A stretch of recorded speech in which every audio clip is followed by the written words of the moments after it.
ముందు మీడియా మిత్రులు నా నుంచి ఏదేదో న్యూస్లు కావాలని నేను వేరే ప్రెస్ మీట్ పెడితే చాలా ఎక్సైటింగ్గా ఉన్నారు. సో మిమ్మల్ని డిసప్పాయింట్ చేయడం ఇష్టం లేక మీకు ఫిలిం ఇండస్ట్రీకి సంబంధించిన ఏవైతే కొన్ని విషయాలు ఉన్నాయో అవి నేను షేర్ చేస్తాను. యాక్చువల్ తెలుగు ఫిలిం ఛాంబర్ ప్రెసిడెంట్గా జరిగిన విషయాలు ఏమేమవుతున్నాయో మీకు చెప్తాను. ఒకటి, ఫిలిం ఇండస్ట్రీ ద్వారా మన అందరం వెళ్ళి మినిస్టర్ గారిని కలవడం జరిగింది. సో అది ఆల్రెడీ మీరు ఫొటోస్ రూపంలో చూశారు.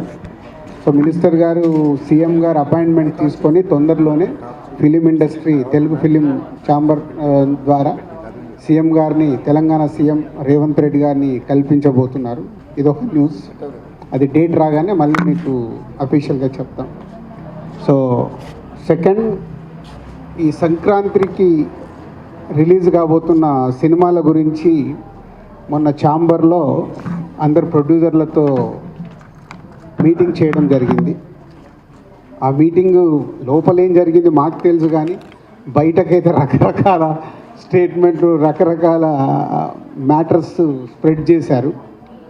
యాక్చువల్గా ఆ 5 ప్రొడ్యూసర్స్ని పిలిచి ఏదైనా అవకాశం ఉంటే ఒకరిద్దరు వెనకకి వెళ్తే వచ్చే సినిమాలకి థియేటర్స్ కంఫర్టబుల్గా దొరుకుతాయని నా ఆధ్వర్యంలోనే జరిగింది. ఎందుకంటే నా సినిమా నేను పోస్ట్పోన్ చేశాను కాబట్టి నేను లీడ్ చేస్తే బాగుంటుందని అందరూ ఆ 5 నిర్మాతలు కోరుకున్నారు. సో 5 నిర్మాతలతో పాటు చాలామంది డిస్ట్రిబ్యూటర్లు అడగడం వల్ల ఛాంబర్ నుంచి, తెలంగాణ ఛాంబర్ ఆఫ్ కామర్స్ నుంచి తెలుగు ఫిలిం ఛాంబర్ కామర్స్కి వాళ్ళు ఒక లెటర్ రాస్తే ఆ మీటింగ్ జరిగింది. సో అందరు ప్రొడ్యూసర్లకు చెప్పడం జరిగింది.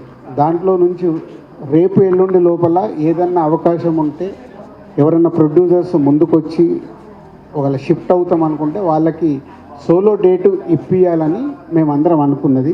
సో ఆ ప్రొడ్యూసర్స్ దగ్గర నుంచి రేపు కానీ ఎల్లుండి కానీ ఏదన్నా వాళ్ళు పాజిటివ్గా వస్తే ఛాంబర్ ద్వారా వాళ్ళకి సోలో డేట్ ఇప్పిస్తాం.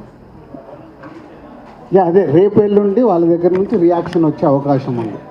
పోతే అందరు ప్రొడ్యూసర్లకు మాకు ఎలా ఉంటుందంటే, ప్రొడ్యూసర్స్ దగ్గర నుంచి ప్రతి ఒక్కరికి సంక్రాంతికి రిలీజ్ చేస్తే ఏదో అద్భుతాలు జరిగిపోతాయి మా సినిమా కానీ ఆశలో బతుకుతాం మేము. సో కాబట్టి అందరికీ సంక్రాంతి డేటే కావాలనుకుంటాం. సో నాకున్న ఎక్స్పీరియన్స్తో నా సినిమా వర్క్ అవ్వట్లేదని నేను చాలా ముందు జాగ్రత్తగా నా సినిమాని సమ్మర్కి షిఫ్ట్ చేసుకున్నాను. సో అలాగే ఎవరైనా ప్రొడ్యూసర్స్ ముందుకు వస్తే అది జరుగుతుంది. అది రేపు ఎల్లుండి అలాంటిది ఏదైనా జరిగితే మళ్ళీ అఫీషియల్గా మీకు ఏదో ద్వారంగా న్యూస్ ఇస్తాం. దయచేసి సోషల్ మీడియాలో కానీ అక్కడ తెలియని న్యూస్లు రాసేసి అనవసరంగా రాద్ధాంతం చేయకూడదు. సో ఇక్కడ ఈసారి దిల్ రాజు మీకు దొరకలేదు కాబట్టి రాద్ధాంతం కూడా చేయలేరు అనుకుంటున్నాను. నేను అక్కడ గ్రౌండ్లో ఉన్నాను అనుకుని ఆడుకుంటారు.